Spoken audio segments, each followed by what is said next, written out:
Hayırlısıyla.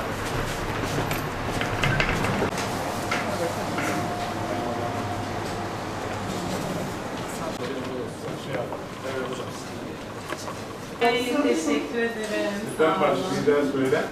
Diş hekimleri günü kutlu olsun. Gününüz kutlu Sağlıkla, olsun. başarıyla inşallah. Eyvallah. Kolay gelsin. Günaydınlar. Diş hekimleri günü vesilesiyle gününüz kutlu olsun. Sağlıkla nice güzel günler inşallah. Gününüz kutlu olsun. Kolay gelsin. Nasılsınız? Gününüz kutlu olsun.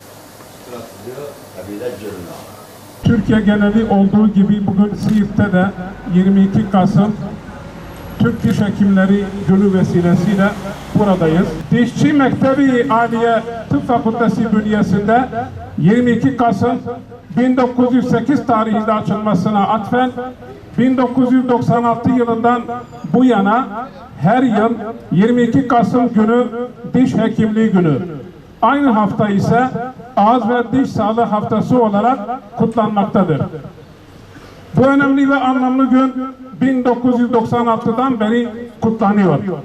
Ağız ve diş sağlığı bütün vücut sağlığı için çok önemli, her yaşa lazım olan bir meslek. Çünkü doğumdan itibaren 6. ayda ilk dişler çıkar ve ömür boyu diş hekimliğine ihtiyaç duyulur. Hekimlik mesleği başta olmak üzere elbette ki takip eden çünkü birbirini takip eden bir zincir halkaları gibi bütünlük arz etmektedir. Dolayısıyla sağlık hizmeti bir bütündür ve ekip işidir. Kaliteli hizmetin sunulmasında sağlık çalışanlarının tamamı birer aktördür. Çünkü sağlık çalışanların merkezinde insan, mesleklerinde ise insan sağlığı vardır. Sizler de kurumun, bizler de kurumun sosyal tarafı olarak, yani sağlık sen olarak merkezimizde çalışanlar, mesleğimizde çalışanların hak ve hukuk mücadelesi vardır.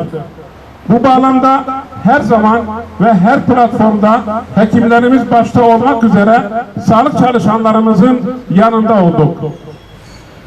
Son olarak ifade etmek gerekirse, vatandaşa kaliteli hizmet sunulması için bütün ünvanlara bağlı olarak sağlık çalışanlarımızın çalışma şartlarının ve ortamlarının daha kaliteli hale gelmesi, mali, özlük ve sosyal haklarda da iyileştirmenin yapılması tek dileğimizdir.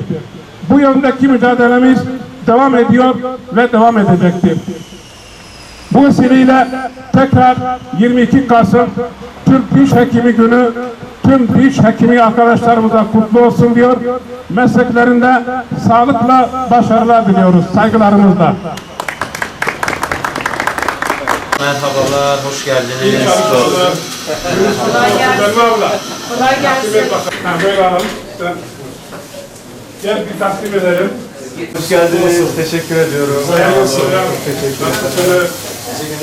Çok teşekkür ediyorum. Çok sağ olun. Şöyle bir hatıra olsun.